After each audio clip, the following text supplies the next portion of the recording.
Board meeting, June 18th, 2020. Our first order of business is the Pledge of Allegiance.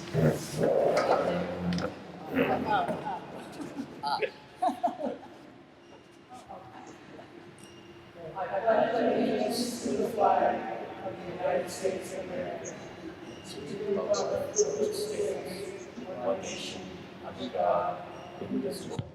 It's a whole lot better than the Zoom. Yeah. Okay, so thank you all for coming. We'll start off with public comment. Go ahead. So Monday at our rec meeting, Yes? as of Monday, the new guidelines went into for athletics and sports and everything. And our board wants basically the select board's permission to work on opening up the arena, doing all summer programs, as long as they follow all the state guidelines. So, Okay. Does anyone have any problems with opening up the rec department? Not at As all. long as we follow the governor's guidelines. Sounds good. Okay, can I have a motion that we allow the rec commission to go forward? I'll make that motion. Okay, do I have a second? Second. All those in favor say aye. Aye.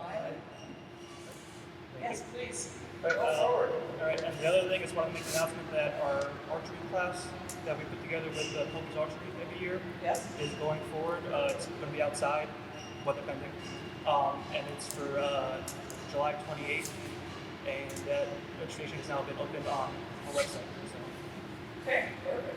Excellent. thank you. Thank you. Okay, any other public comments? Sharon, Yes, may I just ask you a question, Sharon? absolutely. Okay, so as we start to come out of the phases, we're getting a lot of requests for home visits for landlord and tenant complaints.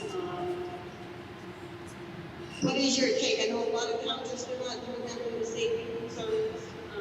What is your thoughts on it? Nick and I do have the safety equipment, so I would say that I feel comfortable going. But the state of Vermont has recommended that we make sure the select board is okay with this going. Does anyone have any problems with the health officer, deputy health officer going to home visits as people with their complaints?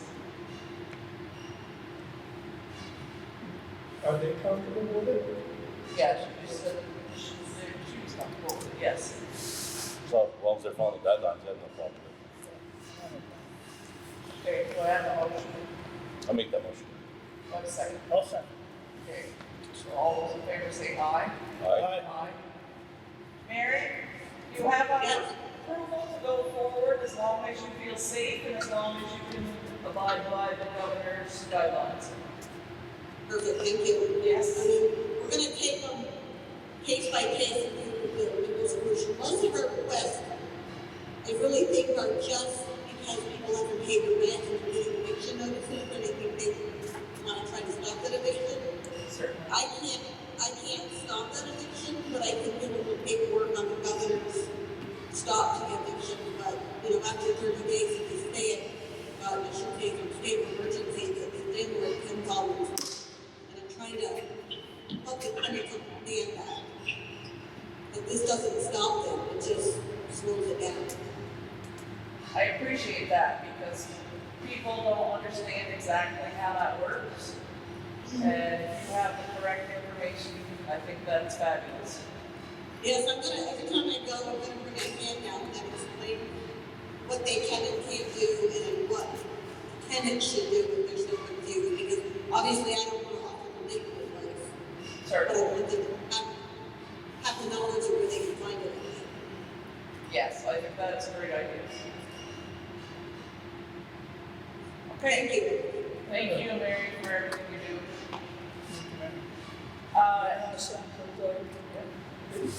Is it possible to turn that fan down? Yeah, I'm turning on. It's making it very difficult for me to hear.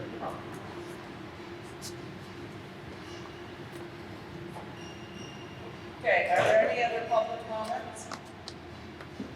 Bonnie Lamont is here for public comment. Yeah, I'm you are, yes. So I'm here as a resident right now. I don't know how anybody else feels, but I think that Highgate needs a new ordinance on fireworks. Fireworks, I'm sick of them. I don't know how anybody else feels. But one, in the state of Vermont, they're illegal. 2, they're dangerous. 3, they're explosive.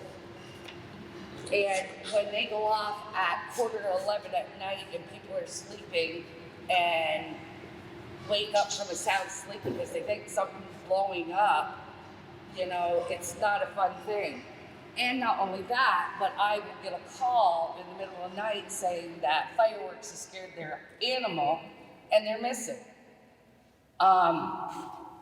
The paper I gave shared, there's a ordinance there from Albert on theirs, and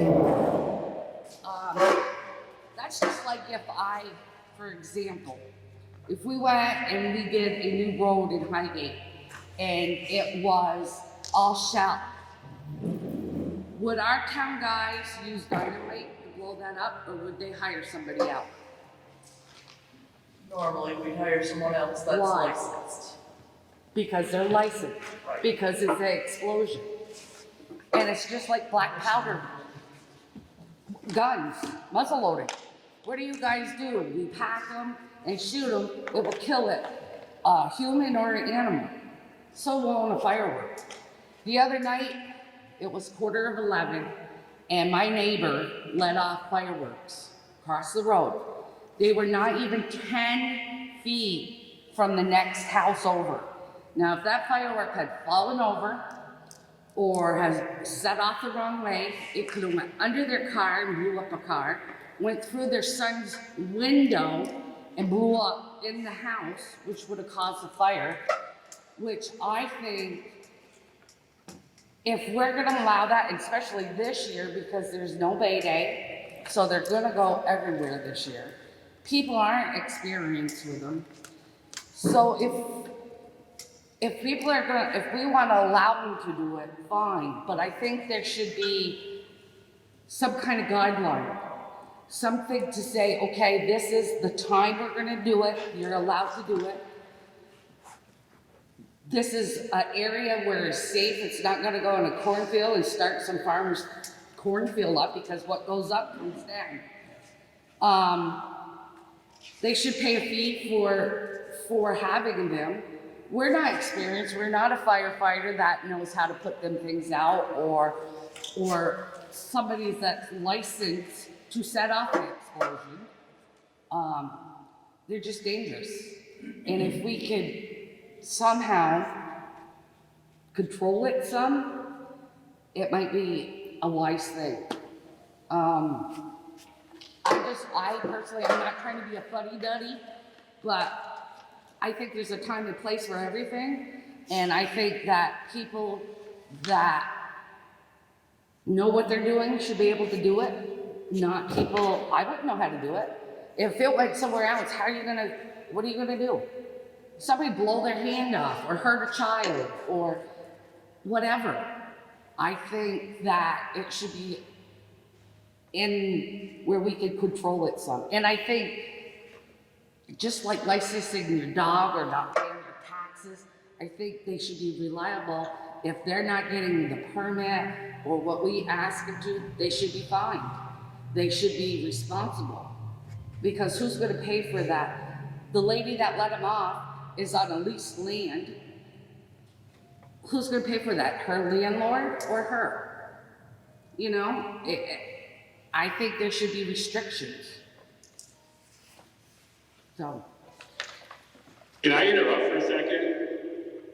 Hi, Randy. Nobody needs to mute, they're playing music in the background. Sorry, it's the conference call when no one's on. Should I shut it off? It's lovely music, it's just, it It keeps is. breaking up the speaker. Sorry, I'll move it. I have it down very low. It's much better, thank you.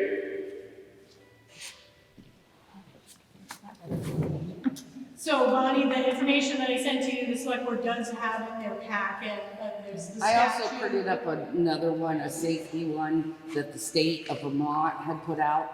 And like I said, the state recognizes that they are illegal, that what I was told was the only ones that really have permits are the people that are gone to classes and they have to an explosion license, like the fire department in St. Albans, they do Bay Day. One of them guys have a license to do that.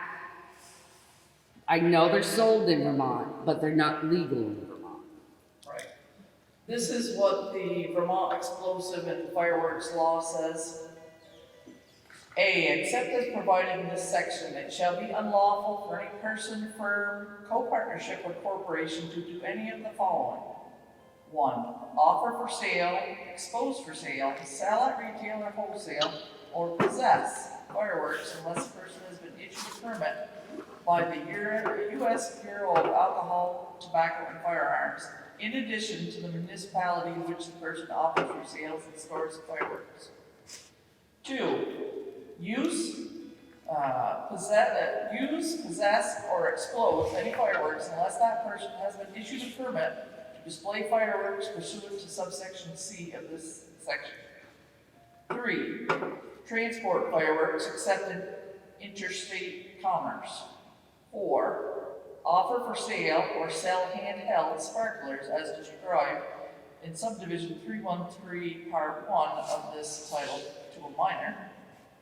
And 5, offer for sale or sell sparklers that are not in compliance with the United States Consumer Product Safety Commission regulations. Under Vermont law, officials can seize illegal fireworks and you can be fined up to $100 per violation and/or arrested. It is also important to remember that you can be held civilly liable for damages resulting from improper use of any fireworks, legal or illegal.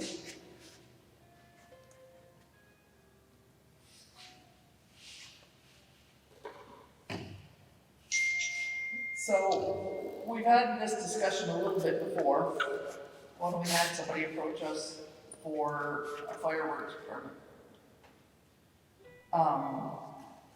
But I would think this is pretty clear in this state statute that unless they have a permit from Alcohol, Tobacco, and Firearms, they are not allowed to have fireworks in Vermont, period. People get them, people buy them, people set them off, but they're not supposed to. What does the board feel? As a former fire chief, I used to have to sign off on fireworks permits. And when I took the position over in Franklin many years ago, I had people coming to me that were just rubber stamped. And there was a certain amount of things that they had to meet to get that permit. And I refused to sign the permit. And I was an SOB to many people because I wouldn't sign the permit, because everyone before me had. Bottom line, we can chew the cud on this all night. I completely agree with you. It's about enforcement. It's about neighbors respecting each other. It's about these fireworks stands that pop up everywhere. And you can stop in and load up on all the fireworks you want. Until you stop that happening, we're not going to be able to stop this, in my opinion. Even if we fine people for having them. You can fine. Who's going to enforce the fine? Where I've looked, it's always the fire marshal of the town. Okay. So if you have fireworks going off, unless you have, this is where it gets in the weeds, because unless you have video or some proof of the firework going off, all the person has to say is, I never set the firework off. As they're going off. As they're going off, absolutely. If they're there, absolutely. But what about 3 houses down or 6 miles away? It's an enforcement thing. This is the problem. Well, that's why And I'm saying if we had a ordinance to kind of get it all together. I have no issue with having an ordinance to do that, and I'd be the first one to make the motion to pass that ordinance. I'm just saying, we can do the ordinance, but you can have all the ordinances in the world, if we don't have a way of enforcing it, they're not worth the paper they're written on. And I completely get what you're saying. I have no issue with it whatsoever. It's enforcing it, and when you have pop-up fireworks sales all over the state, tents pull up in hayfields. They've got them in Albert. They got them in Albert, and Albert has ordinance. And But that's what I'm saying. this It's is my just like point. doing a Albert dog has an license. ordinance, but they have a tent sitting in Albert selling them to anybody that wants to show up. But it's just like taxes or our dog. If I didn't go after somebody for their dog registration, nobody would register their dogs. Or, well, I'm not saying nobody. No, Several people would. completely understand But what what you're I'm saying. saying, I'm not saying the fire marshal or whoever we have do this, if they're going off and he gets a call or goes to there and say, listen, no more, or fines them or whatever, and stops them, eventually, just like everybody else, like the dogs, eventually everybody's gonna get on board. But if we don't have it in writing and saying, okay, this is what we have, just like sending out a barking ordinance or running free without a license or anything, if we don't have it in writing, we're never gonna control it. And as I said, I couldn't agree with you more, and I'd be the first one to make the motion for an ordinance. There's a lot more pieces, a lot more moving pieces to this puzzle, and you need everybody on the same page to be able to enforce it. That's just my opinion. I feel pretty much the same way, and myself, I don't think that, a fire marshal, he's all over the place. He wouldn't come here anyways, because, but then on the other hand, you would say, well, you're fire chief, but to me, he's not a law enforcement. I don't think what he gets paid from the town to be a fire chief, I don't think us giving somebody like that. So, okay, I'm burning plastic and I get a call or want to call somebody because it stinks. Who goes and does that? The fire department does, but we're not enforcing it, we're not giving out fines. If we have a problem, we call state or St. Albans But City. you go there and you tell them to put it out. We tell them the law is we have to put it in because the neighbor complained. This Same year, I don't think it's the same thing because It's a start. it's a start, but it's not really a fire. And It can cause one. You're right, but I don't think. I think it's a little bit different. Just being on the fire department, I think it's a little bit different. I think we would need law more. We would need the state police and the city police because I think people would be more honorary. You know what I'm saying? Usually we go to some fires, illegal burns, and sometimes they drink a little bit, and you talk to them, and you joke with them, and they go along with you. But I think this is a little different. I just think it's more up to the law, more up to the state police, or that's the way I feel. I think somebody could please confirm it for me, that they'd already be in violation of our noise ordinance, especially after 10 p.m., something like that, I think is in it. So that's one strike. Second thing that comes into my head, and it's going to take a little bit of time to write up an ordinance to go through the whole process of adopting it. Well, I'm not saying it's gonna happen overnight, but I'm saying. In the meantime, I'm wondering if it'd be worth our while to have a talk with St. Albans Police Department, Lieutenant Weatherby in particular, I believe that's his name. You certainly could. And just make them aware of a problem and that get their input on what we might do. Well, and if you have an ordinance in place, you have a greater ability for whoever's contracted for our police contract to go after those people. It's one more nail in the coffin.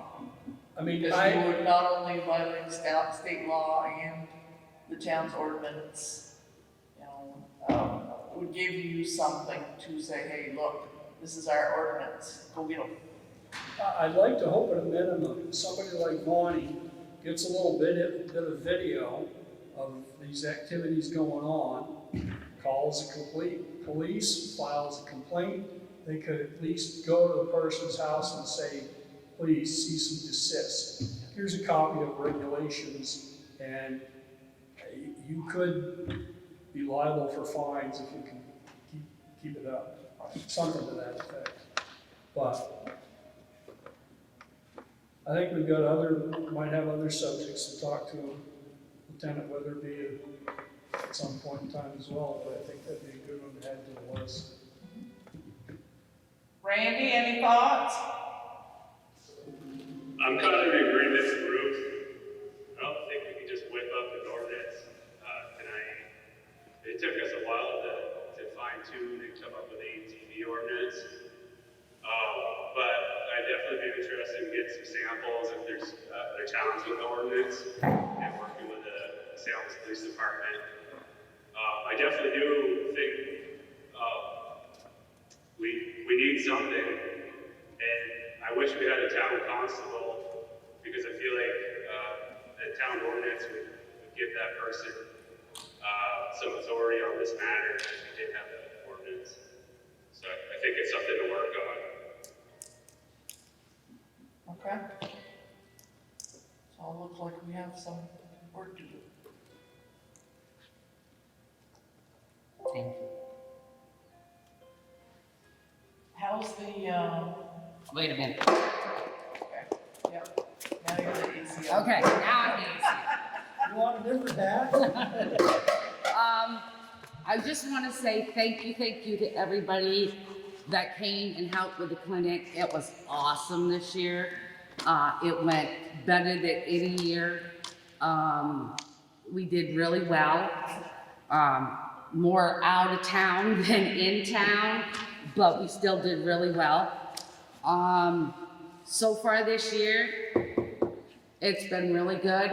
The only thing I've done this year is I had a call about some puppies that was in a truck. They were 12-week-old beagle puppies. And between Christy and I, we rehomed everyone within a week. But that's about it. What number are we on, Wendy? 650?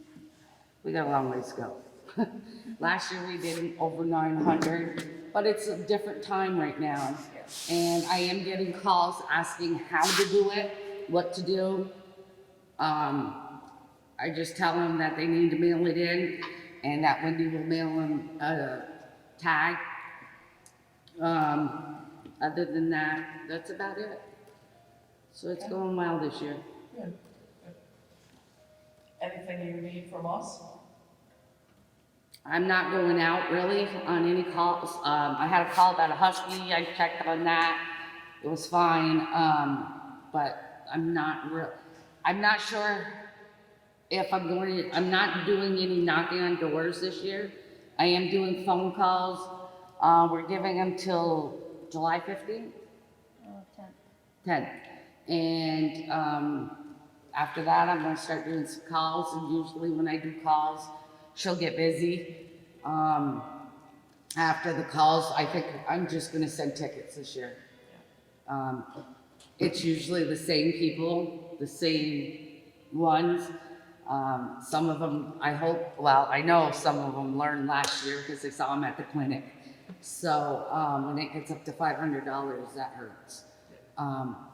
So that's what we're doing. Sounds good. Any other questions for Vaughn? Thank you. Thank you for taking care of our animals.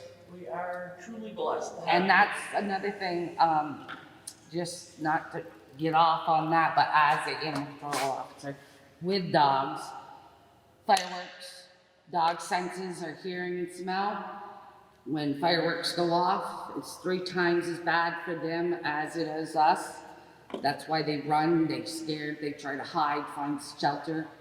So that's just another piece of it. So, Okay, okay, well, thank you very much. you're welcome.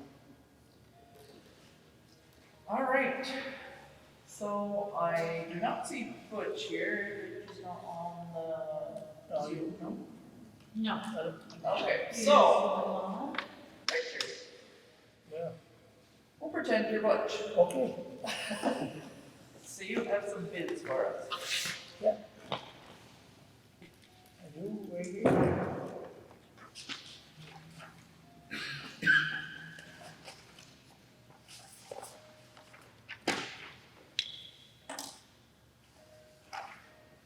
Okay.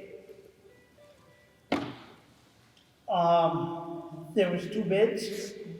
There was Pike Industries and J. Hutchins Incorporated. The lowest bid was, Pike's Industrials with a bid of,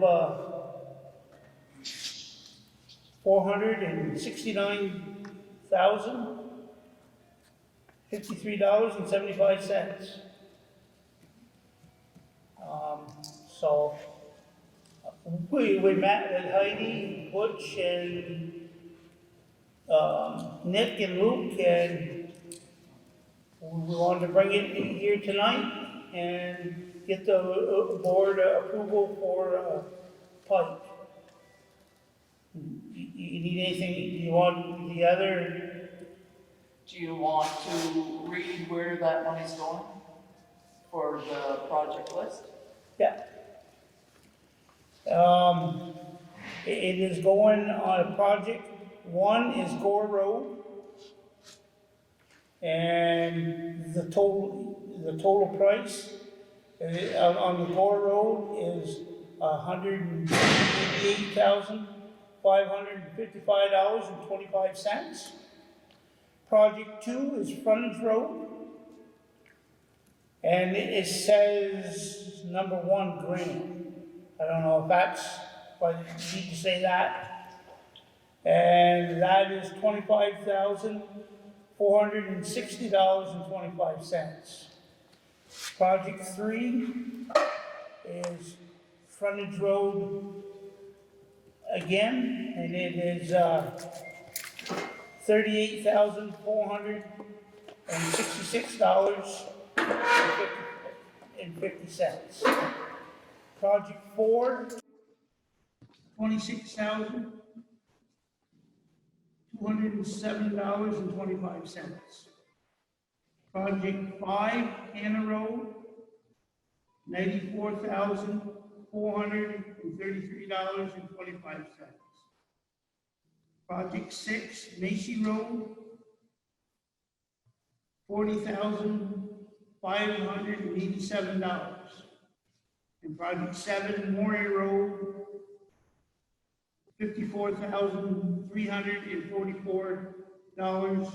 $54,344.25.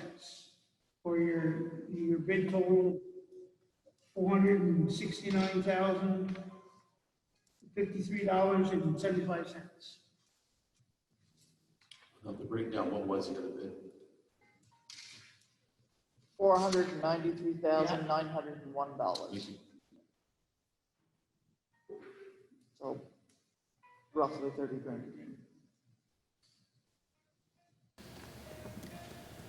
So, if there's no further discussion about that, can we have a motion to sign the approval of Pike's bid? I'll make that motion. Okay, do I have a second? Second. All those in favor say aye. Aye. Aye.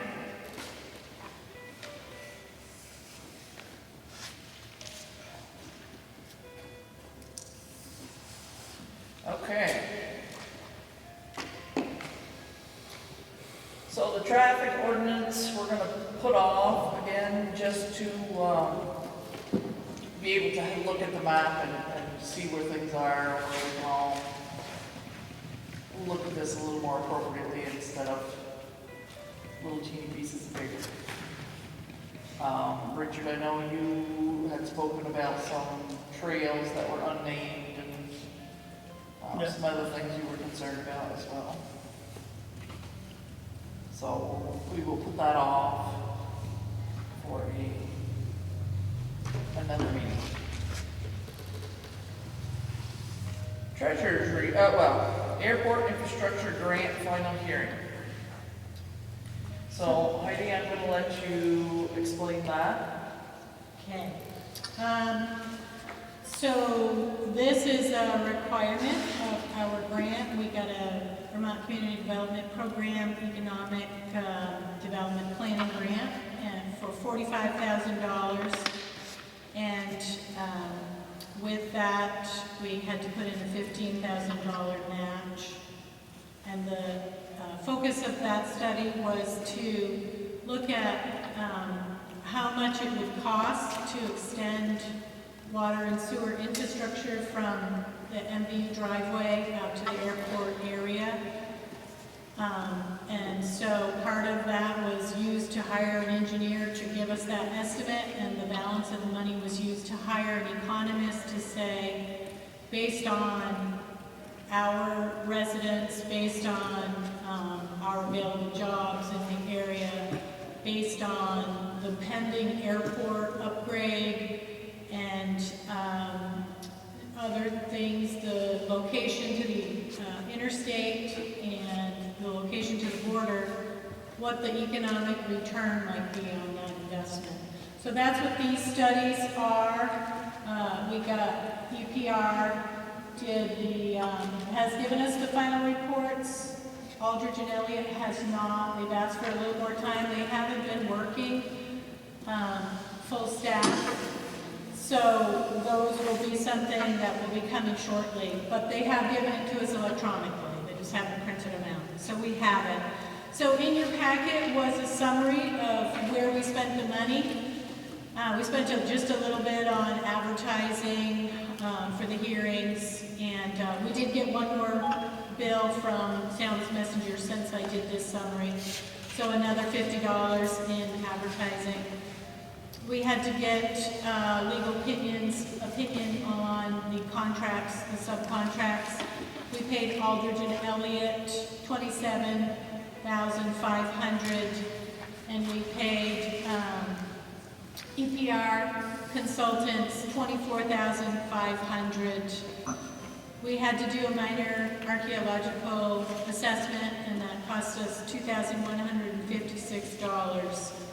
So we spent $55,258, and with my administrative hours that I was able to claim, 4,356, it brought us right up to 59,600.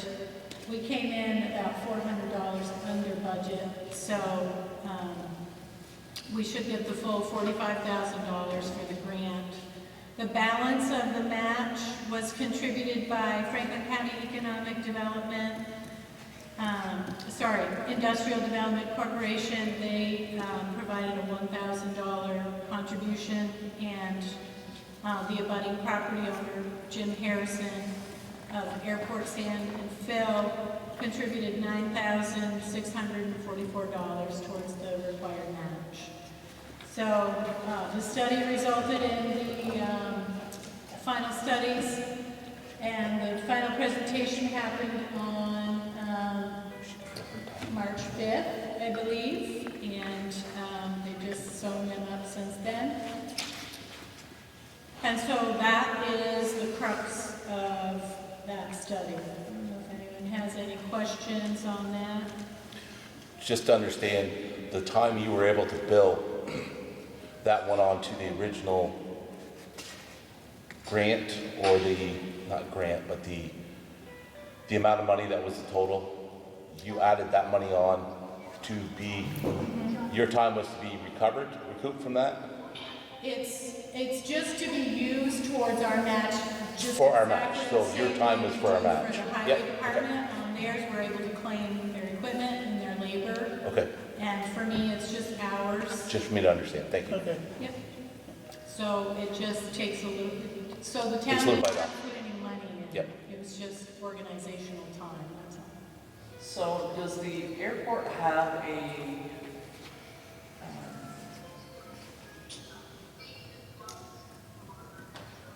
time frame in which they're to expand? I know they received over $2 million. Do they have a plan going forward as to when that work will begin? I won't say that they have a definite time, but they did give us a very encouraging letter that for our grant, which I printed out and hopefully I can find for you, that basically the 2.2 million was just to upgrade the existing runway and do some other minor stuff. V-Trans is also putting in money to extend it. So I'm gonna see if I can put my fingers on that right now, because I know I printed it out. It was a very encouraging letter. They are moving forward. I don't know if they will give us a date. It was very touch and go for a while, but the last conversation was that they had the money they needed. So Joe Flynn, Secretary of Transportation, said soon. Maybe in a year. Huh? I said maybe in a year. The soon is maybe the year for Stabler. I'm sorry, that was right on top. So Joe Flynn said, the airport was a recent recipient of $2.2 million in federal funding for a project to reconstruct the runway. In addition, AOT will soon be undertaking a 600-foot lengthening of the runway from 3,000 to 3,600 feet, and has plans to extend the runway to over 4,000 feet. These improvements are anticipated to generate additional aviation activity, and the provisions of water and sewer infrastructure to the airport will support that growth. No date, but I would say that they went dark for a while, and I don't think they've had the money, and I think perhaps there's stimulus money coming available. So it's looking like that might happen sooner rather than later. It's about all I can give you for an estimate of time. Well, I just wanted to kind of have an idea of what kind of time frame we're all looking at as far as going forward. Well, I know it's in permitting, and permitting can take up to a year, so I'm not sure exactly where they are in that process. So I guess I would anticipate next year would be a construction year if they have a green light. Probably not this year. Okay. Right. 3 to 5 years. About a year. 3 to 5 years. And since we're on this, it's a good segue into the conversation about northern borders, that grant application, just to make sure we keep talking about that in public. So I did submit an application on behalf of Highgate for a $1 million request, which was the maximum amount towards the cost of that expansion. And the summary for that grant is also in your packet, and that is a total project of $3.4 million. And we would be allowed to get up to 80% of that from federal dollars. That's the highest amount we could use by using northern borders.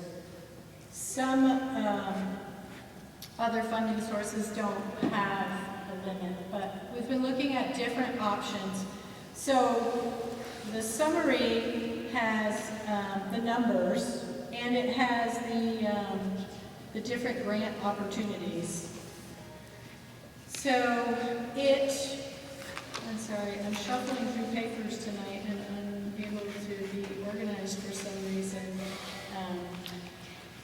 But in addition to applying for that money, the town of Highgate will have to have a public vote. And so we were looking at November. And I think it's important to keep communicating with Wendy and Shelley about the public vote piece, because I know that this year is going to be more complicated than usual. Yes, I think we need to split that up because it is going to be more complicated for them and may end up being a mail-in vote. So for this, my personal opinion is I'd like to see it as a separate, standalone, special town meeting. It It's would have to important be enough. a ballot vote, right? Not a floor vote, a ballot vote. Happy about it. Yeah, because it would have to authorize a bond, so I think it has to be Australian. But to have that as at a separate time, separate function. Because it's looking like November is gonna be, everyone that's an active voter is gonna be getting an absentee ballot, whether you ask for it or not. But from an outside But source. from an outside mailing center, so we won't have the opportunity to shove in another ballot because they're not coming from us, they're coming back to us, but we're not sending them. I would hate to see the question get missed, even if it was combined. Right, yeah, or somebody not understand what they're Right. being asked. One question, yes or no. Right. You're going to vote on this one topic. Does it have to be this fall? And what's the push for this fall? Well, we only have $1,000 out of a $3.4 million budget, so it's contingent upon us being able to secure other grants. And the largest, easiest fund is the Economic Development Authority, and they have up to $3 million limit. So we would be able to apply for that full amount, 2.7, and if we did that, we wouldn't even need a Northern Borders grant. But we cannot do that until we have a positive bond vote. They won't accept an application. So when I called him, he said, this is great, and there's gonna be a lot of stimulus money, get it in as soon as possible, because it goes fast. So, The town meeting would be too late. town meeting Sounds like it. would be late, because if we have, the Northern Borders money, you could begin one of the projects, you could begin like the water line. But you can't do anything beyond that dollar amount until you have the whole amount. And you don't know what to ask the voters for until, if you've got that or not. So it seems like it'd be advantageous to do it sooner rather than later. I really hate to throw another fly anyone here, but with the bigger airport, the bigger runway, bigger planes, has the feds or the state come up with any kind of means of fire protection for the local fire department to respond with the proper fire equipment to respond to this bigger airport? Well, I believe when they came in and presented to the DRD and Planning Commission, they said that they were going to have face-to-face meetings with the department. Woody, do you recall? Yeah, they said they would come in and if they need extra training, they would help them do the extra training and supply the equipment they're The gonna equipment need. needed as well. They said they might keep some of the equipment right at the airport. Where it should, okay, thank you. Yeah, because I think it would require some different, Some different training for different planes, because you got Completely different kettle of fish fuel. here, that's why I'm asking.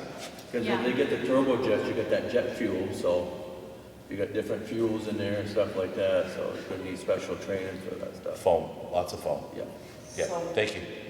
We need a 30-day advance, right, to be more illegal. A bond vote, yes. And is there public hearings involved in those too? Required public hearings for bond votes?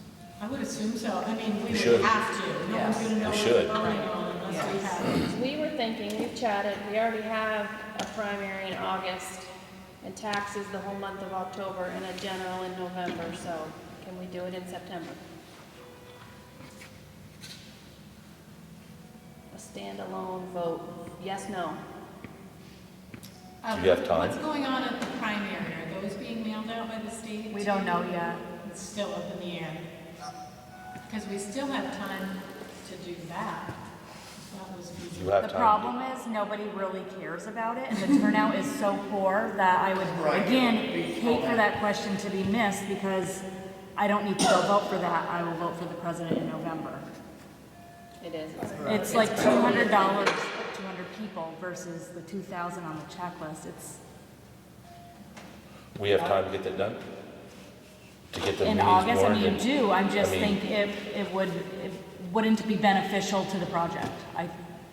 I think you would hurt yourself by adding it to that I do as well. vote. I Whereas agree. if it was a standalone, just a few weeks later in September, and I don't know how many presentations we can hold or need to hold, or maybe do a YouTube seminar and post it to our web. And depending where we're gonna have it, if we're gonna have it in their lobby, we need to do it end of September, right? Have to do what? I see. Oh. Want to get Even cold. better. Yeah, so early September, you could use Right. this, but late September. it would We have don't to need be- this, just Oh, lobby, so yeah. you're good. Yeah. Just the lobby. Okay, I'd be a lot more comfortable keeping this matter separate from political elections. Because first off,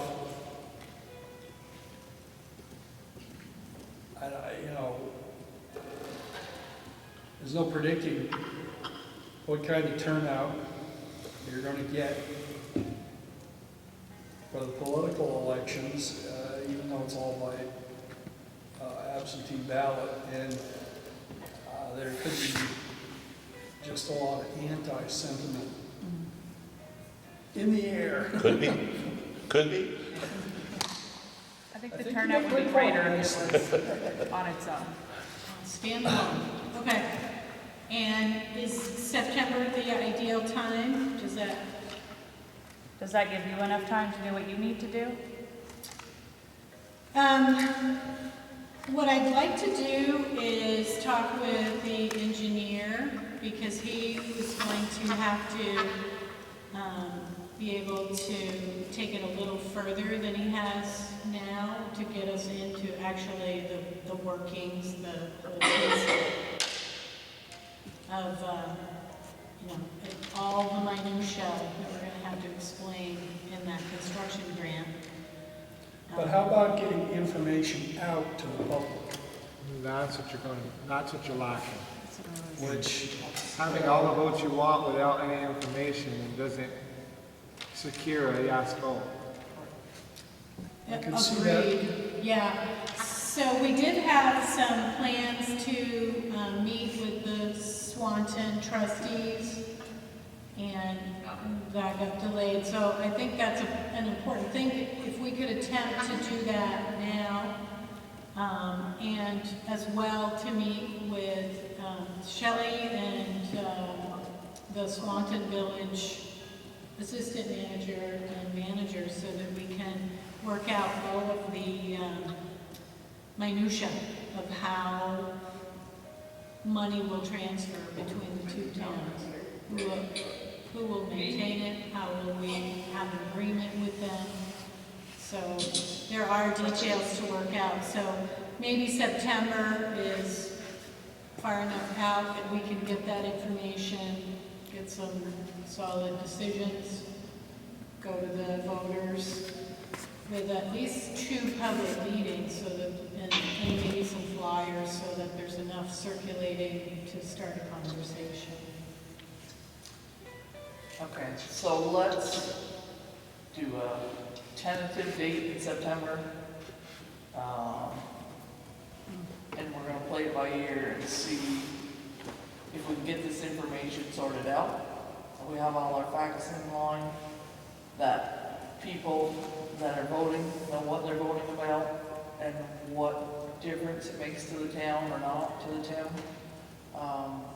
And make sure everybody knows what we're doing, so that it's not pulling a fast one or trying to sneak something through. It's all out in the open, it's all public information. It just, get it out there and make sure everybody's aware of what's going on. agreeable to the rest of the board? Absolutely. Yeah, I think public information is going to be vital. Every which way we can do it. Randy, do you agree with that plan?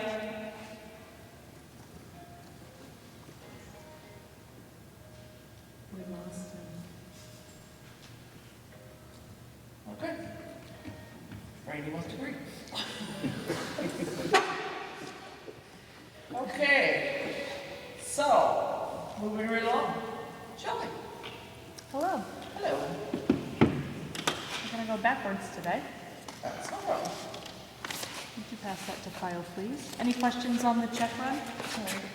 The one that I'm passing around has 4 new bills that came in since Tuesday that I added in today just because we don't have a meeting for 3 weeks and I wanted to make sure they were paid. Okay. So the messenger advertising bill, which is on the town, Syntaz and Nortrax are 2 highway bills. One is for uniforms and one was to fix a window pane on backhoe, maybe? And then Matt Bouchard had 1 bill he helped Dan with, so on the arena side. Okay. Do I have a motion to sign the check warrant? So moved. Second? Second it. All those in favor say Aye. aye. Sorry about that. That's all right. I've done the same thing. I just wanted somebody else to do it. Thank you. Make him responsible for it. There. That's, you know, I did not bring the rest of, oh, you know what I forgot was the Sullivan and Powers. So did anyone get a chance to look over the scope of services? It's kind of lengthy, but it's the same every year of what the auditors are actually going to come in and do. Basically look through every piece of paper I've Ever created or thought about creating? that's come through my office, yes. It's a fun time. Yeah, yeah. Yeah, I look It's forward a to it little so much. stressed out. I looked at it, but I'm not gonna begin to tell you that I knew what I was looking at. It's intense, Kyle, it's intense. Like I said, I looked at it, but I didn't. So I forgot to bring it. Will you make a motion for me to sign it on your behalf? So they need that before they come. Or we can do it at the next, Jordan is planning on coming as a end of the year, look things over on July 9th. And then the actual audit will take place August 26th, 27th. I believe that's a Wednesday, Thursday, and if they need a third day, the 28th. And if I'm wrong, then it's the 25th, 26th, 27th. I think you're right. So, Yeah, 26th, 27th, and possibly 28th of August, we will get the audit taken care of this year. would So you I call can either this sign the- that, or I can run it down to you tomorrow as well, that's fine. would you call it the auditing contract? Yes. It's called like scope of services is what they call it, basically telling you everything they're going to do. Yeah, so. I would move to allow the treasurer to sign the scope of services contract. Okay. I'll second that. All those in favor say aye. Aye. Okay, so I will get that back to them tomorrow then. And then last thing, just a quick update. The few tax payments that were put on pause for COVID, I've gotten some phone calls this week. Either their unemployment is coming in and they're catching up and they've reinstated their payment plan. Some are using their stimulus money to get caught up, which is good. We are slightly behind from last year. Right now, we are looking at, we have an outstanding balance of $84,799.02, not counting the Jedware property. Last year, on the 20th of June, we had an outstanding balance of $62,793.14, but I'm still hopeful that we're going to get caught right where we were last year. I think there are many people on my list that are on payment plans now or have called me recently to set one up. So I think I'm not too worried at this point in time, tax-wise. That's good. Yes. That's good. We'll see what the future holds, but it's great that people are making that decision now to get things back moving toward a payment plan and setting up payment plans. Even looking at other revenues for the year end, like zoning permits, we were down, well, after that new bill that just came in, we're only down $500 from last year, and that's like a one new build permit. The numbers are right on, so all the permits are really coming in steady. We're neck and neck with last year, so that hasn't changed much at all. We're down very little on bulk time, but I think, again, we're gonna make that up with the photocopies that Wendy's been billing everybody for. That's good. So, that's my piece. Sharon, Yes. I got something for Shelley, I don't know if this is the time to bring it up, highway thing. Okay, Butch talked to me today, and he's got 15,000 for gravel that he should have it should be done by July 1st. He wants to know what he can do. Can he tell he's going to get it at Bordeaux's? And does he get it and have him stockpile it? Or does he have Luke start trucking it? Or he said right now they're in the process of doing the edges of the roads and they don't have time. But he said that 15,000 is supposed to be used by July. So will Bordeaux stockpile it for us? Is that? At their place. Right. And he said, you know, he don't want to do that, but he said he'll do whatever he has to do to. So he doesn't lose it. So he don't lose that 15,000. That's one of the things. Well, we could prepay them on an invoice, right? We're supposed to have product in hand. Okay. That's, they are that specific when they come. Yes. But if we own the product and it's not on our property, I would think that would still meet the auditor's criteria to have it be booked in this year and using this year's money, not next year's budget. So do you want me to talk to Butch about that? Yeah, and if you want to, yeah. I can, yeah, I'll touch base with Butch. Okay, and I got another one too, about almost the same thing. Okay, He's got some trees on the Gore Road that need to come down, and he's gotten hold of, I think it's Gabry, but he's so far booked up, he can't get out here to do it right now.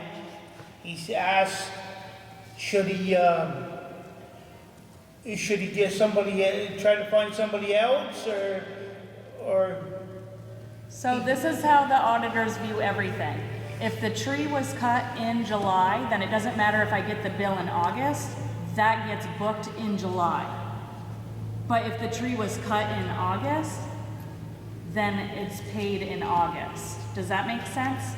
I think so. Well, he's saying there's 4,000 in there right now. So the tree's gotta come down before July 1 in order for it to be used in this year's budget. Okay, so he would probably better find somebody else then. if he Right, can't. we need to own that stone Okay, before July 1. okay. Okay, So are you gonna talk to him I'll talk to Butch. about both of them? Yep. Okay, thank you. Any more? No, that's it. Okay. Well, that's good. Everybody's looking at their year-end budget, Yes. making sure everything's kosher. Yep, I know the fire department's come in too, asked a few questions, so Yep.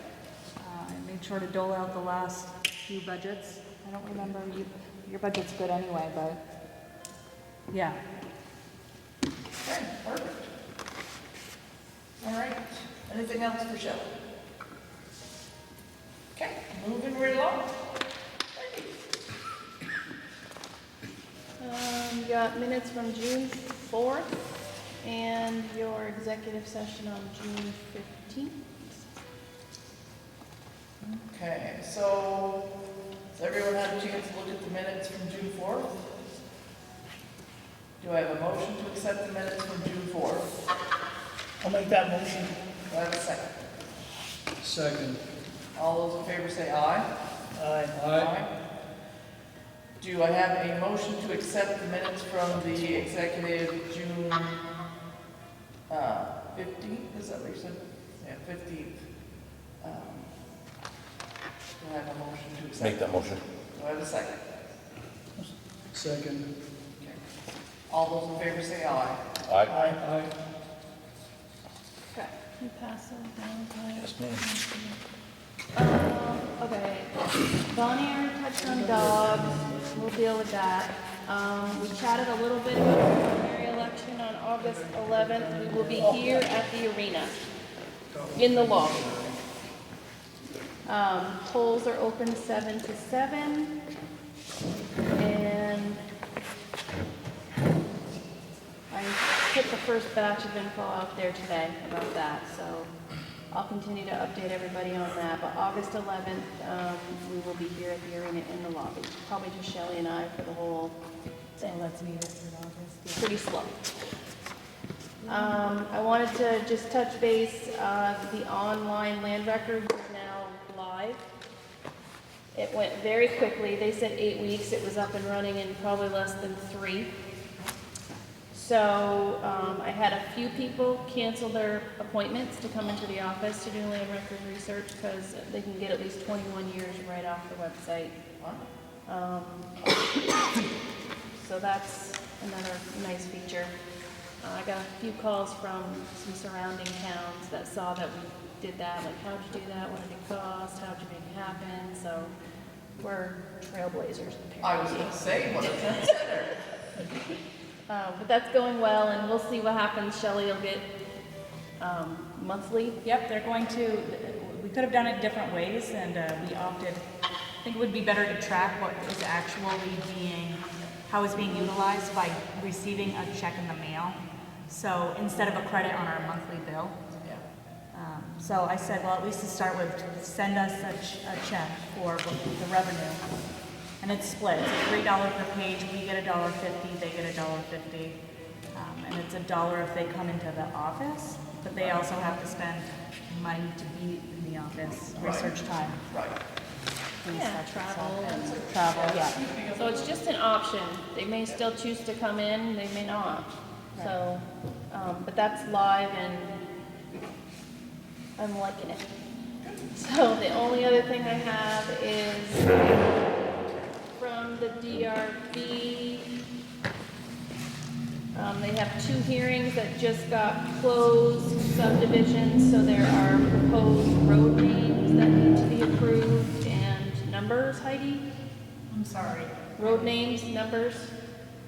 The numbers, yes. So, we're still fine tuning exactly how this should flow, but it should go from the DRB to me and the Public Works and get a number, agree on a number, and then it goes to the listers and they put it into the system. So if you approve the names, I can work with Butch and come up with some numbers and get them in our traffic ordinance before we finally update it.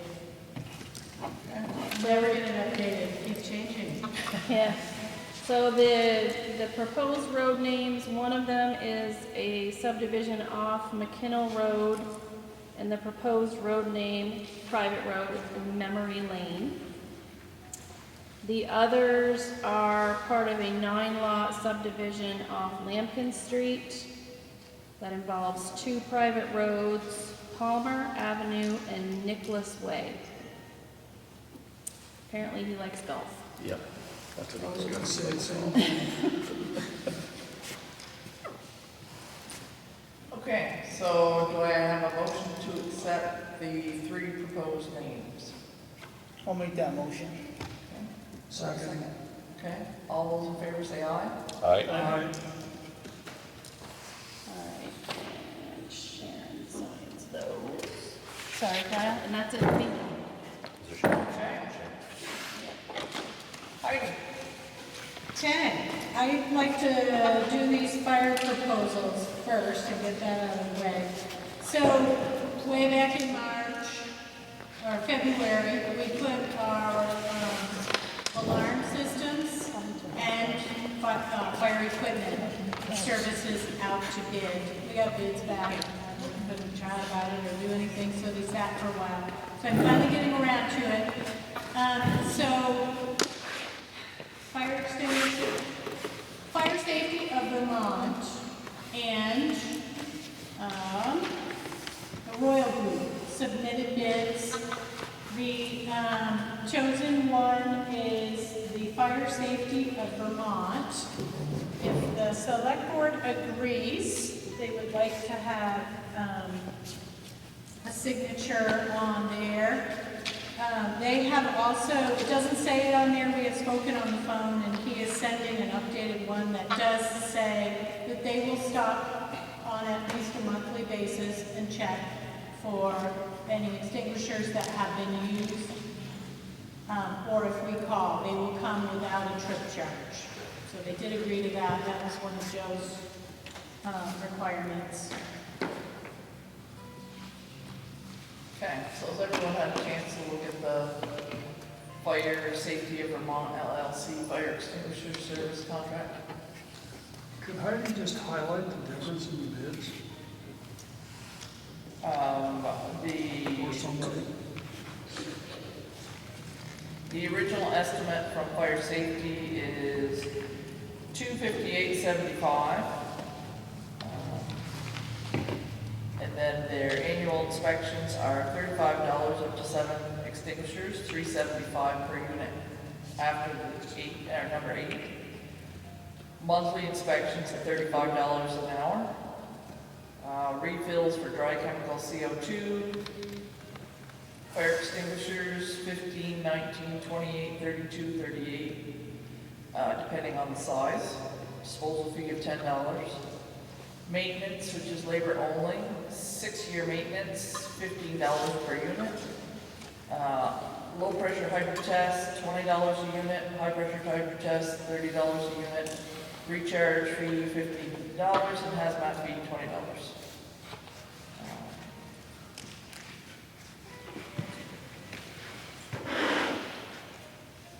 The Royal Group has an initial quote of $2,162, so quite a huge difference.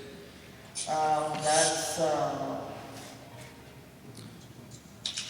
monitoring the 3 fire alarms and security systems, labor, and reprogramming the fire alarm and security systems. Hourly rate of $96.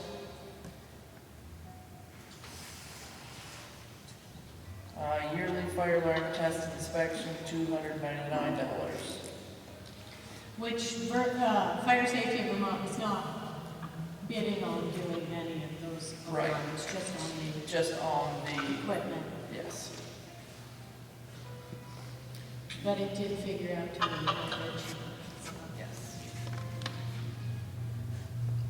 So, do I have a motion to sign? I'll make that motion. Second. Okay. All those in favor say aye. Aye. Aye.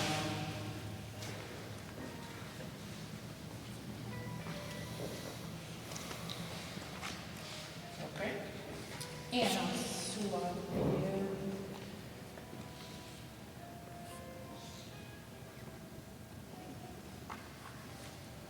For the alarm system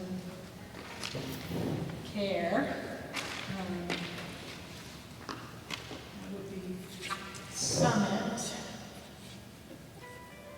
Okay, so Summit Fire and Security.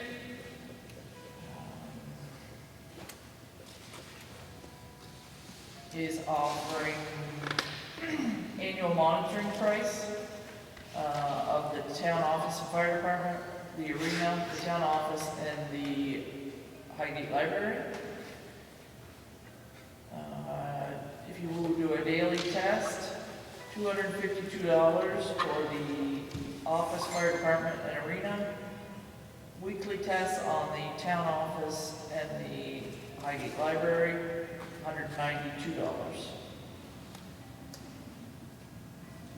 annual fire alarm test and inspections, including Vermont proof of inspection stickers.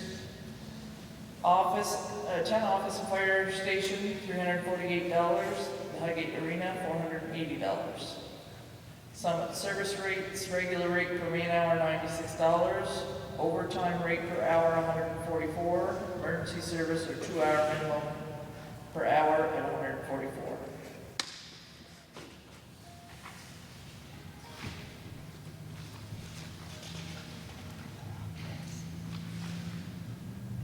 They also have a extinguisher pricing, but we have already signed our extinguisher pricing. Okay. And this fire and security alarm monitoring will be billed annually. So, do I have a motion to accept or any discussion? Yeah. You read one before, and now that was to monitor too, right? This is the one you read? Yes, the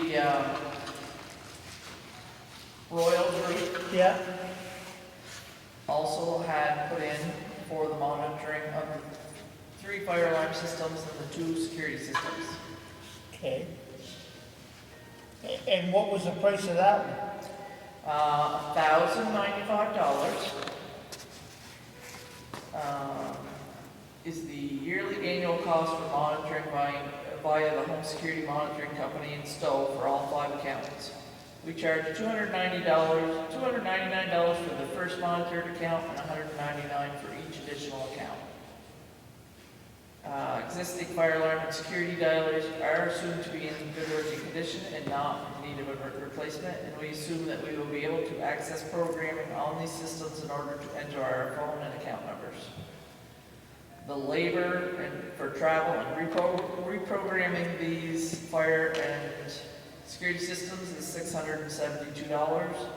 Their hourly rate is the same as Summit at $96 an hour. Then their yearly fire alarm and test and inspection, $299, which comes up to $21.62.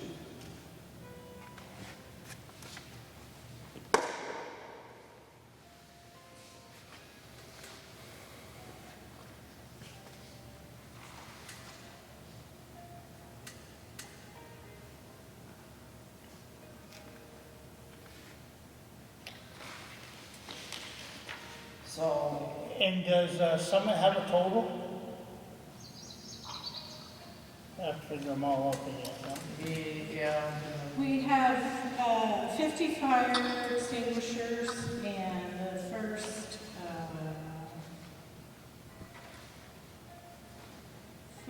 7 are included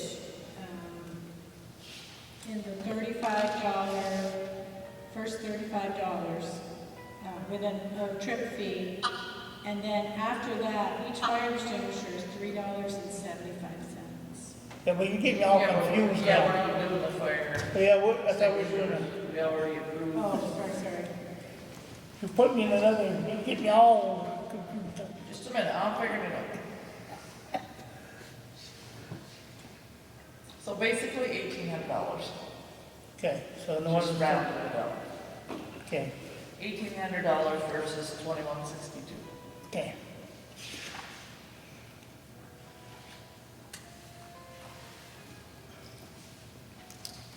And does not look like they're charging us a travel fee.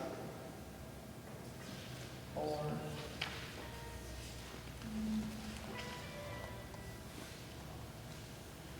yeah. Just regular rate per man hour, $96. So, question for you. Absolutely. I know we had Summit come in just to make sure. They came Monday, I think it was. Everything was, the service guy was happy with it and with the system here, and it was compatible to what he had. Is that what the result was, or did you get anything out of that walkthrough? He was comfortable with our system. It's probably going to be the same as when we switched over to the last company. The previous company will have to meet them and give them authorization. It's a proprietary thing. When we did it, Simplex had to come over and meet with MEI that day and get him into the system. So we will probably have to do that. As long as we get better service, I would be happy. It's been tough. It has been awful. And they did not put in a bid, so we didn't have to reconsider them. And they are a dealer for the Genetech Yeah. systems, so he was very comfortable and happy with that. Okay, so do I have a motion to summon? So moved. Yeah, second it. Okay. Do you have any discussion, Richard? No, I guess I'm all set. Okay. Sure. Yeah, everything, yeah. All right, all those in favor say aye. Aye. Ideally, in the future, when we have to put this out to bid again, I would like to have more of a committee to discuss this and look at it. It's a big, There's a lot to of it. nuances to this, Lot and to we haven't done it in a very thoughtful way. We've done it very segmented, and it doesn't all connect. But he did say the Genetech systems that we have, that we could build on, we could end up linking all of our buildings and move towards a more manageable system that wasn't so truncated. So, but we weren't really able to meet at all during this time period, so I just got general opinions from the arena and from the fire department. Okay.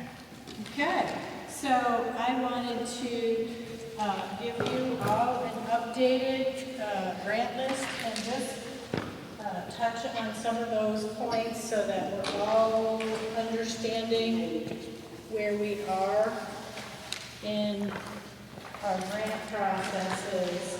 Do you want them?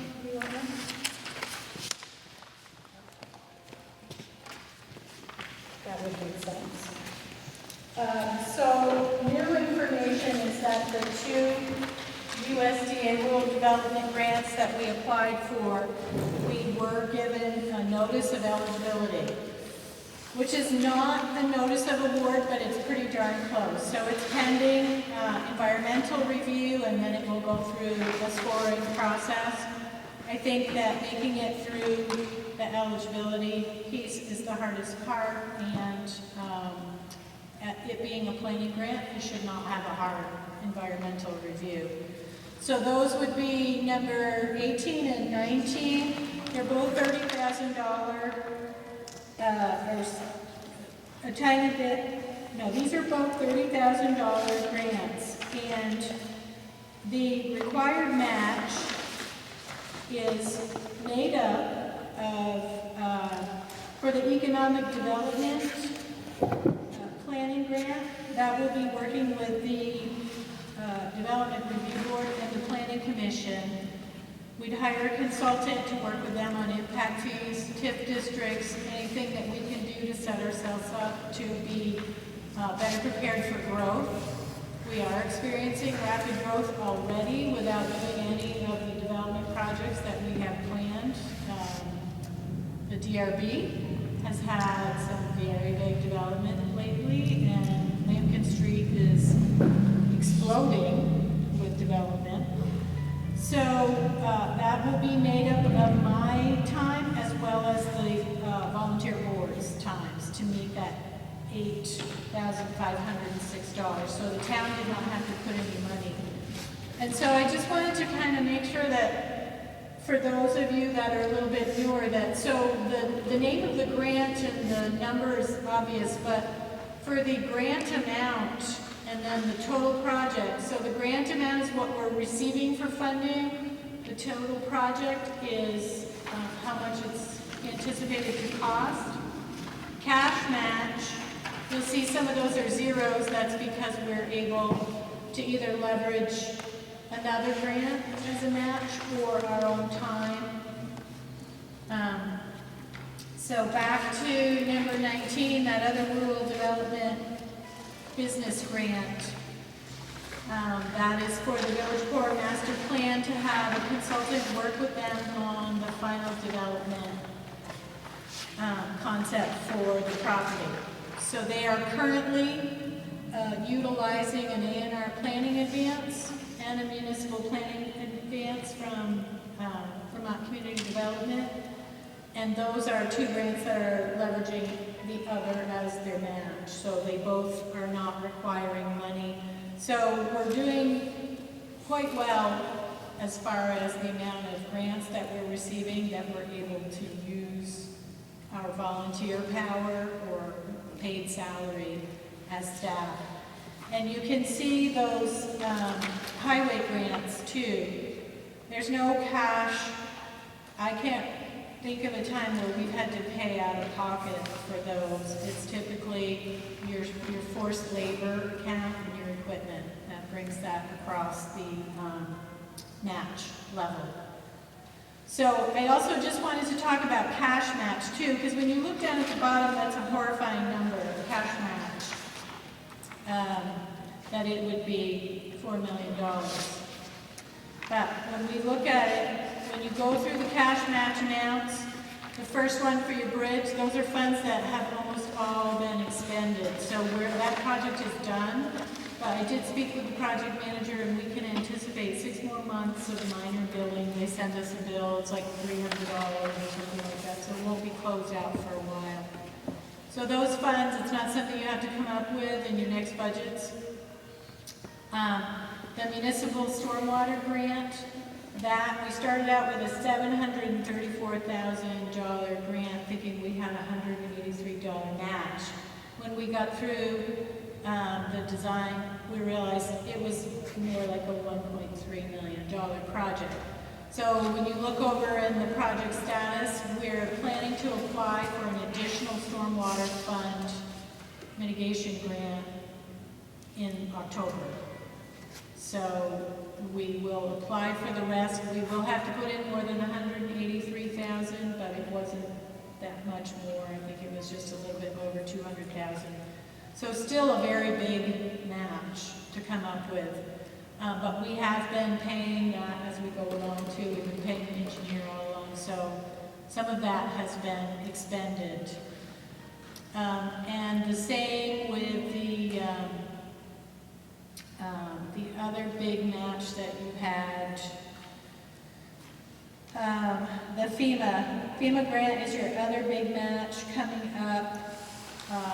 And on that topic, I did hear from Vermont Emergency Management that manages that grant for us. And FEMA has come back to them with a list of questions, a very extensive list of questions, like they did the first time. So they have the application, they review it, and they have a very thick stack of questions that they have posed to the engineer. They're not anything that I can answer, so I'll pass those to you, Sharon. So basically, it's just comments on how will you divert the water at the site and where are you going to store your materials. They want more information.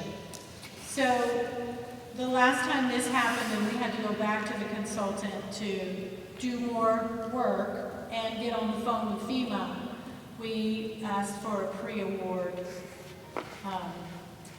allowance so that we could pay the consultant to answer these questions and come up with, get us to the next stage. So I have contacted them about that. Some of those questions, I think there are more than the town may want to do at this time because they would involve work. They're not just answering questions, they actually are asking them to do some borings. And that really seems to me like that should wait until we have an award. So I did reach out to Geodesign, who's managing that grant for us, and asked them, as well as cross-consulting. And I think I'd prefer to talk to you about these executive under contract so that we could go through the details of that.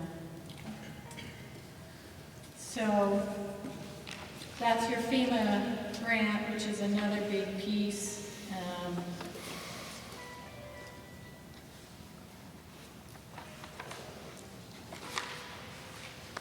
The other huge piece that's listed on here is for your infrastructure construction. So it looks like we have a cash match required of 2.6 million for our 3.4 million, but we will be submitting other grants for that. So this is a kind of a scary list, but it is, it's moving at a sustainable pace, and we have other grants in the hopper that we will need to work on to get your cash match down. So I think that's all I needed to tell you on that. And just wanted to give you a quick update. Representative Lisa Hango is continually prompting V-Trans to give us some updates on the situations, and they are working on the 207 intersection. They performed a site visit, and they understand it's got some global stability issues with the deformation of the pavement and visual characteristics of the vegetation and trees on the slope, and surface water from the intersection likely drains towards this area. This will need at least 2 borings to evaluate and develop a slope stability model. Based on the current deformation, we'd like to line up borings. Based on our current workload, we have other higher priority items, and we'll try to get to this when our schedule allows. So, Thank you, Lisa, for trying to help us along with this. I think they're going to find that becomes a problem a lot faster than they think it's going to. that's it for me. You have several contracts under review. Okay. All right, so we have the original of the police. Yep. Okay, so we have the original of the St. Albans Police and Town of Highgate contract for policing services.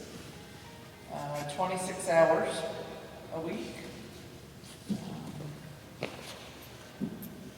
at $93,288 annually.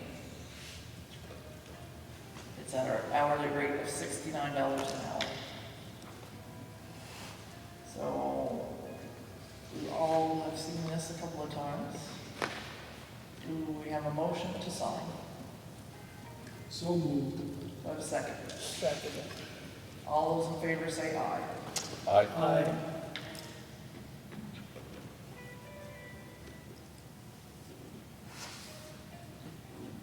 Okay, and everybody gets to sign.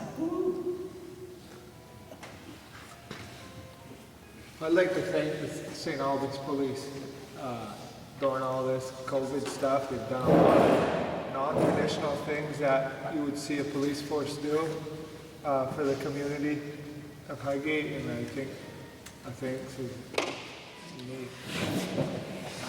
They've participated in multiple of our community parades. They have. Here at the dog clinic. I think they're doing a great job. Yeah, I would agree with that. You know, they've suffered a little in their ranks, but I think for Highgate, it was one of the better things we did. And they do patrol more roads than the sheriff does. Yes. Because you see them around, up on the Roller Road, the Cassidy Road, you see them all over the place. Yeah. Okay. All right, so second, Dan has provided us with a seal coating bid for the arena, which they're asking for approval. It's $1,200 for crack filling, $49.45 for seal coating, $11.50 for line striping for a total of $7,295. And would this be done this year? Indeed, I would say yes. Okay. So do we have any? Was that the only bid given? Was there more than one bidder, or that was the only one? Should be three. Oh, there is, sorry. Dropping off. Okay, so we have Fresh Coat Asphalt Services from Barry. Seal coat and crack seal line stripe for $11,366.48. We have Rocks Asphalt LLC from St. Albans and Williston. Sealing $9,500, cracks $1,000, restripe $1,700.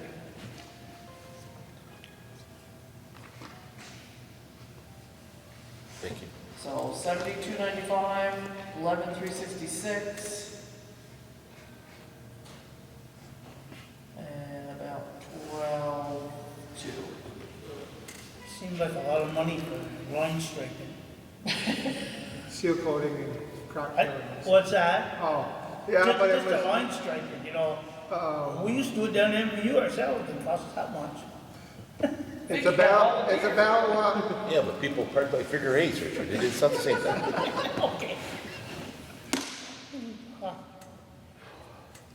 It's Would you about- start to say that? it was about what we paid the last time when Champlain Valley, Okay. did it separate from seal coating. Okay. So they have chosen to go with Bushy Seal Coating for $72.95. I move to accept that. Okay, do I have a second? Second. Where's Randy? All those in favor say aye. Aye. Aye.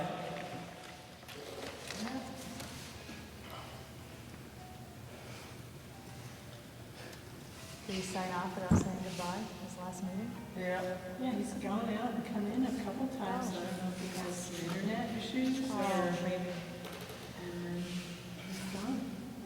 Okay, so Highgate Rec Facility has a snack bar contract.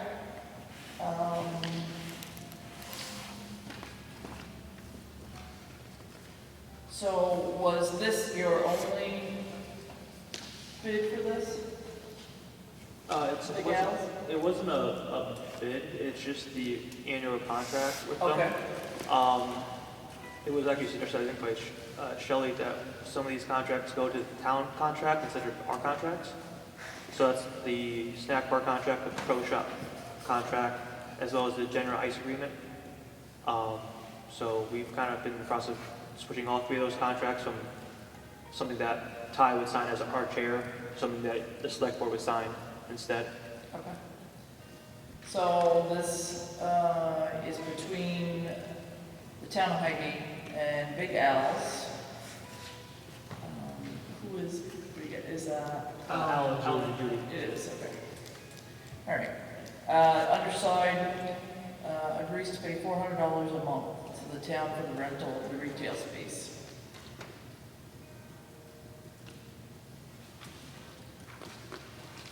Is that the same or lower or more the same as expensive than last year. last year? Same as last year? We went, so backstory on it, I think it was 4 years ago, we went out and solicited bids, and we offered, it was up to a 3-year lease for it, agreeing year to year that both parties are happy. And then since then, we've just, I think, it may have been, this may be the 5th year of it, I'm not quite sure. But we've just renewed it, and then it was brought to our attention that it shouldn't be a Highgate Rec Commission contract, it should be a Town of Highgate contract. That's why it's here tonight. Okay. Does anyone have any questions or do I have a motion? Everybody's been happy with it? we haven't heard any complaints, and they haven't came to us with complaints of vice versa. So, I guess probably Todd. So it's July to June. So would they open if there was something going on right now, would they open here, or are they just from October to March? It's a yearly contract, but they choose not to be open right now. That's their choice, but they're still paying rent. Okay. Well, I guess what I'm asking is, say we had something come up that was, that snack bar could help the town of Highgate. They wouldn't open this thing. We've tried to, Like baseball? yeah, to not force them. I don't want to say we tried to force them, but we tried to give them, hey, you probably would do very well with baseball season, everything. And nobody seems to, no matter who's been in there in the past, they don't seem to have any interest once the ice facility closes Burnt out. to Pretty burnt right. to stay open. I'd love to see it personally. I've been thinking, we've been talking about bringing something in here. Would that draw any? If you had some signs, would that draw people here on an evening? We got plenty of parking. We got, put a window in there, and I think that could help the arena too. Could it help the arena? I mean, absolutely. I mean, I know during the wintertime, there's families that, they're here for hockey. They're having dinner here multiple nights a week. Yeah. I know there's people that come in that weren't here for hockey at all during the winter. They come in, get something to go, and to-go box and leave, bring it home. So it's, there's definitely opportunity, I would agree, to... I just think, I know we're talking about having something in town, and would this be if they weren't willing to do it, would somebody else, could, charge them the whole thing, let somebody else come in? I don't know. How would that work? But I think we need to start thinking, I'd like to see this place utilize, I'm one of those guys that, I don't come to hockey, but I come and eat, and I leave, but. Amen, Richard, amen. Yeah, so. The only thing is if you sign a one-year contract Right. with them. Well, that's what I'm it is- trying to Yeah, get. it's their decision. I guess the way I look at it for this year, we probably should go as we've done in the past, but this is something that we probably should approach them and talk to them about for the future. To be fair, because this has never really been discussed with them, and Right, yes. this is kind of last minute, so. Yeah. But I agree with Richard, it'd be great to see the building utilized a lot more. Recently, the arena had switched those contracts, so they are paying rent during the summer months. They were not prior, in a way to encourage them to do something. In the summer months. So there's that too. Oh, maybe you could, just throwing it out there, but maybe C&M Concessions wants to do something. Maybe you could split this thing up, 6 months or something. I mean, I don't know, I'm just throwing it out there. If that's something that a company like C&M would want to do. It's just something down the road. So that being the case, are we making a motion to sign? I'll make the motion, sign.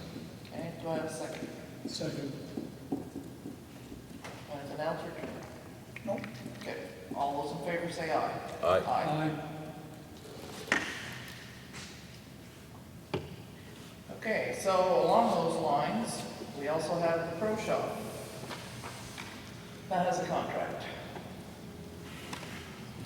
So LaSure's Pro Shop and the town of Highgate. It's also a yearly rental. Total rent calculated at 12 months at $250 a month equals $3,000.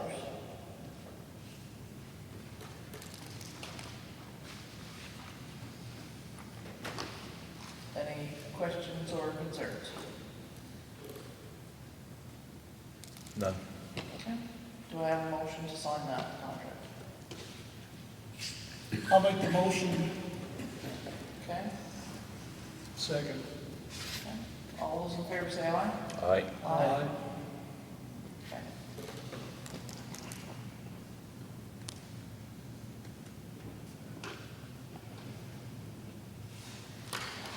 Okay. This is an ice rental contract between the town of Highgate and MVU. Sure. That one is not to be signed, that's our general ice contract, that's just, you guys are now, you don't sign it in the future, that's just, Okay. so you guys can see it and you guys know what you're basically signing. So there, it says MVU, that's just as an example, Okay. but that So would be. this is only an example contract. Exactly, so there would be, eventually there would be for MVU, boys and girls, Milton High School, Milton Youth, Maha, and Sassa proper, so. Okay. Has everyone had a chance to see this? Or would you like to? I've not.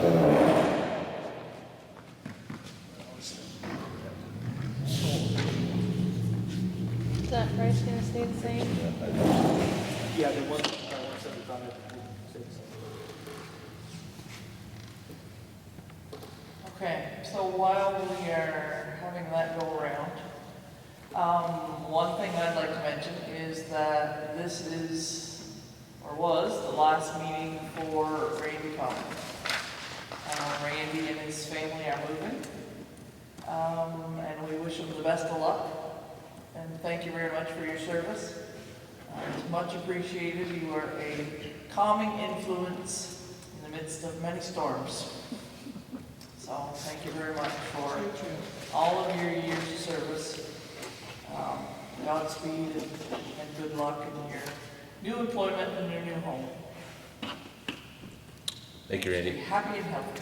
Thank you, Randy. Yes, thank you, Randy. Anything else for the select board?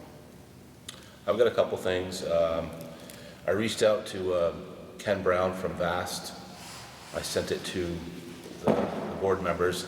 Be more than glad to send it to everybody else. Ty, I need your contact info before you leave. About the complaints about the trails. His initial reaction was, well, you're not going to be able to do much. Put some signs up. And I said, well, nobody knows how to read, so let's get real. And anyways, he sent out to several contacts, which I sent to you folks. And it turns out that those trails can be blocked on a temporary basis. It is my opinion, we don't want to block the trails.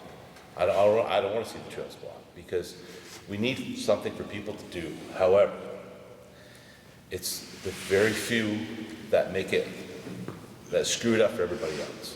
They have these loud exhausts, they go through at 3 in the morning. So there's going to be some signage. I actually forgot to bring it with me. I've got some signage that I had him send me to put up on the trails. So just to let you know what's going on there. There is work being done on this trail system in our area through August. The state subcontracts. They're working on drainage projects and so forth, culverts, that there's going to be in the area through August. So if any trails are blocked temporarily, we would have to definitely coordinate with them on where those trails were so it wasn't in their way. Just to let you know what's going on there.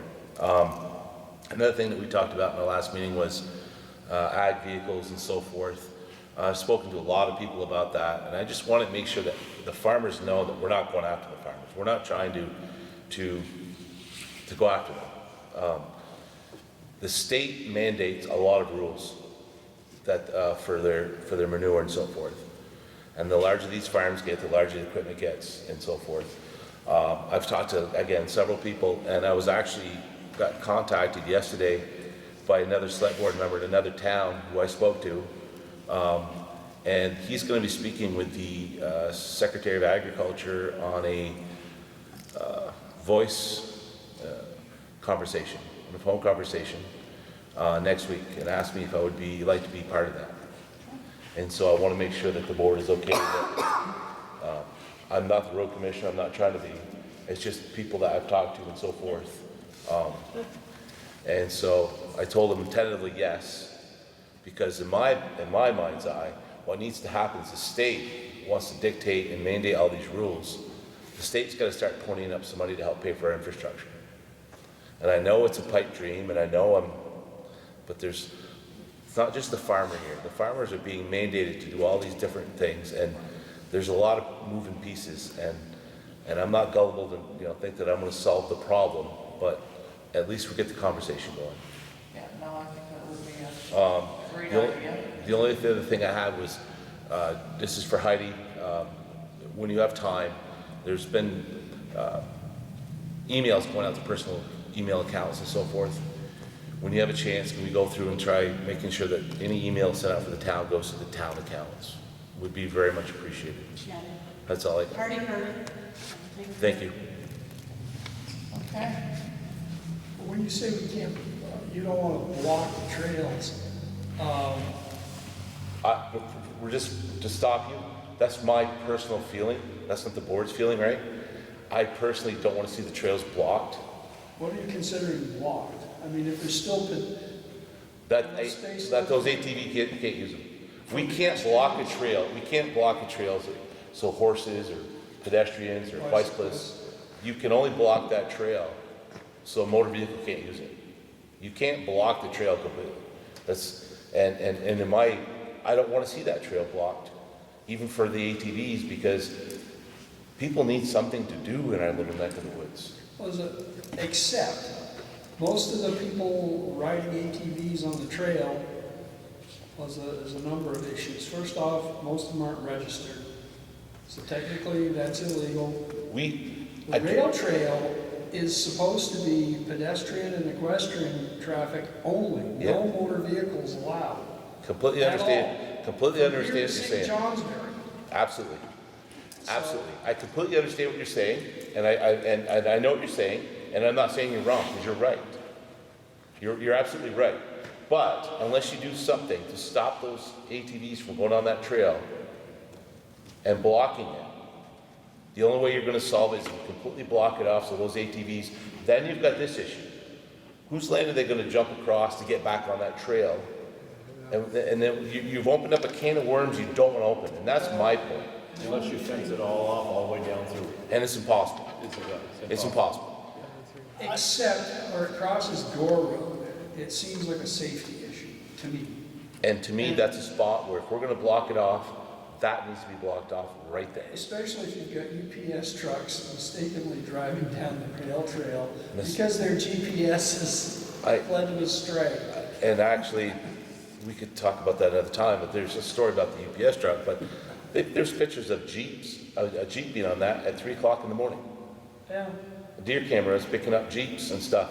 I mean, that's what I'm talking about. These people are not going to read signs. But if you start blocking in sections here and there, they're going to self-police themselves. They're going to find out who's doing the bad stuff, the majority, and the minority is going to be outed. And that, I really truly feel that way.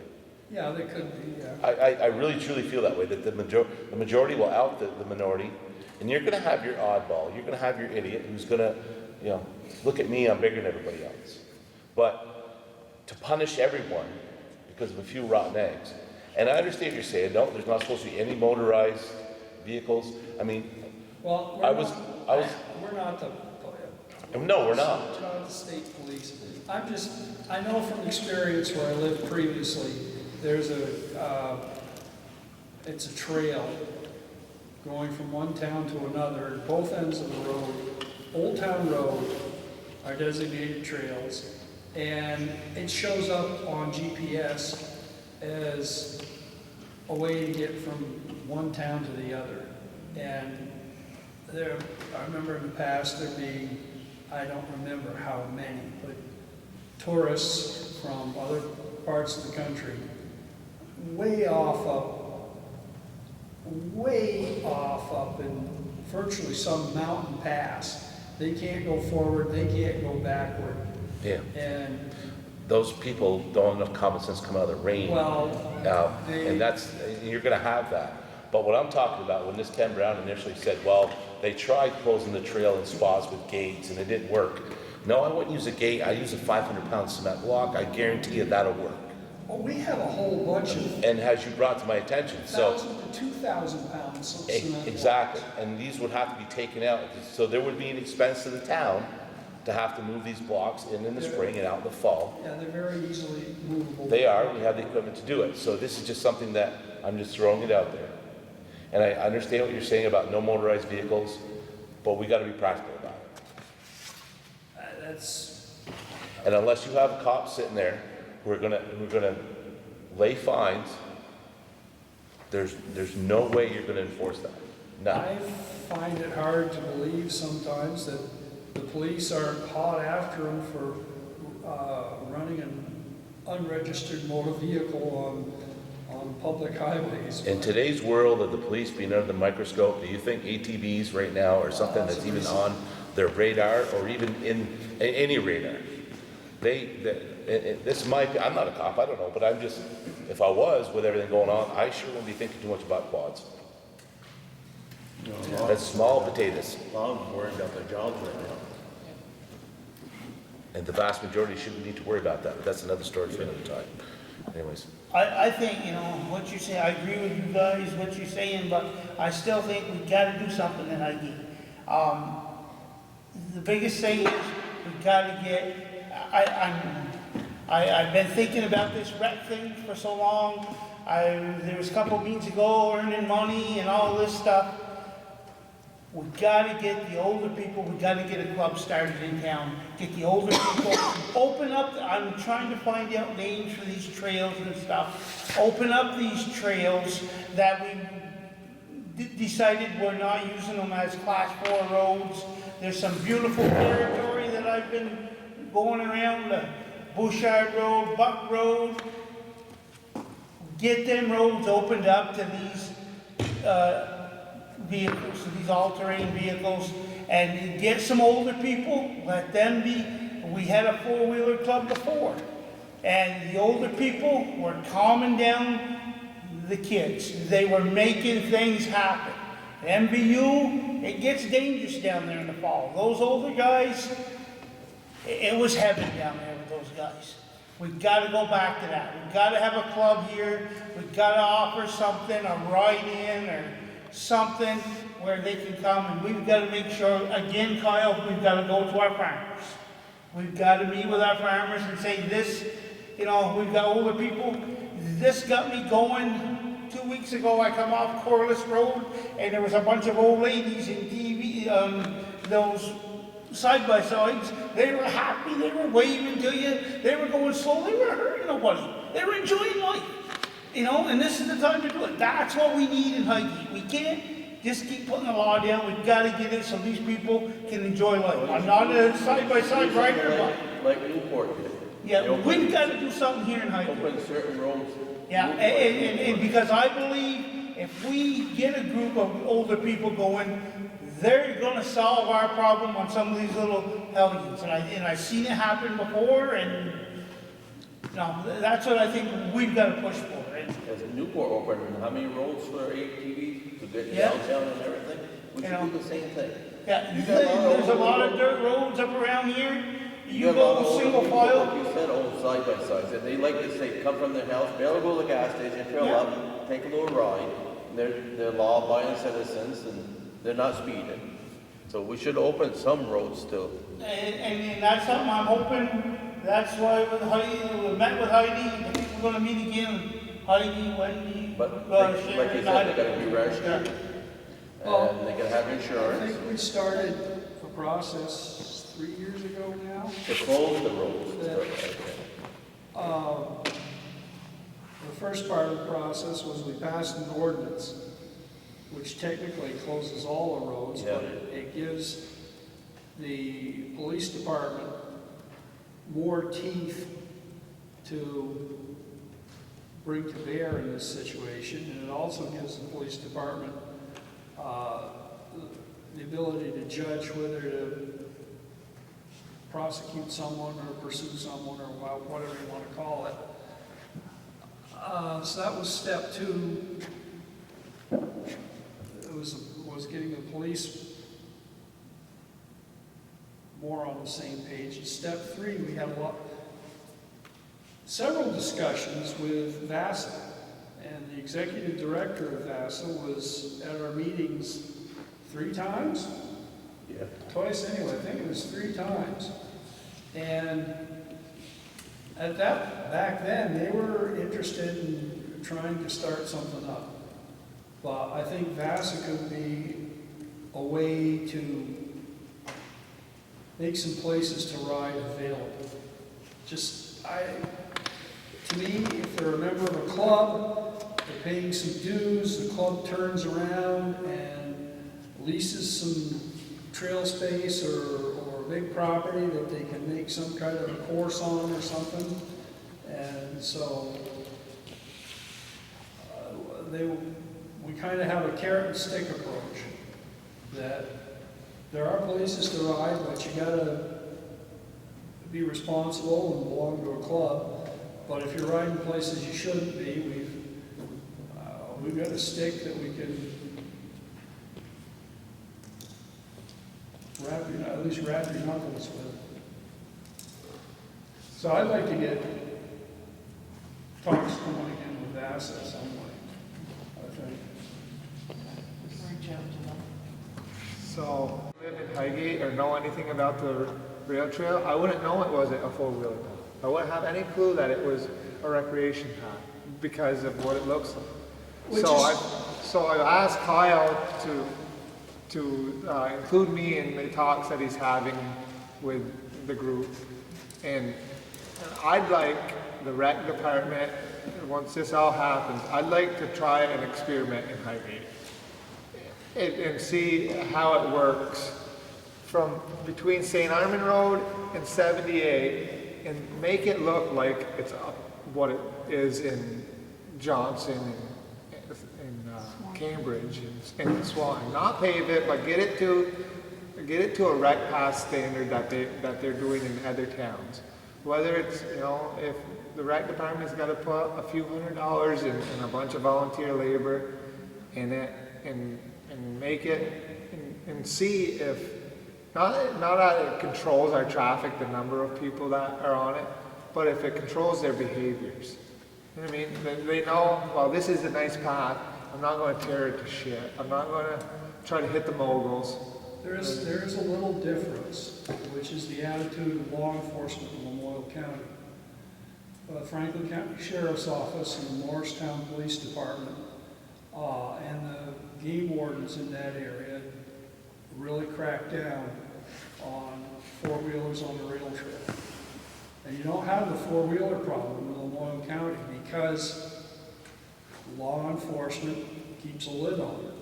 And they have options. We do need to talk to the game wardens. We do need to reach out to the game wardens. And maybe Lieutenant Weatherby on his list of the wish list for him as well, to ask what can be done. Well, and my biggest concern is that they're back on 78. I have people going by all the time. No helmets. They're going 50 and they're moving. Some of them are doing a wheelie, some of them. There's not one at the gas station. So a tractor trailer comes up and crushes you. Come on, people. Smarten up. If they don't, they're back at it hot and heavy right now. Right now, stuff. That concerns me. Because they know they can get away with it right now. Yeah, but sometimes people need to be protected from themselves, and in this case. But I think you're absolutely right. Yeah. There's no law enforcement whatsoever. No. So it's wild, wild west right now. Well, it's just like tonight. How many four-wheelers have we heard since we've been sitting here? Yeah. All day. Yeah. I did all day right here. Yeah. So, It keeps you on. Okay. All right, anything else?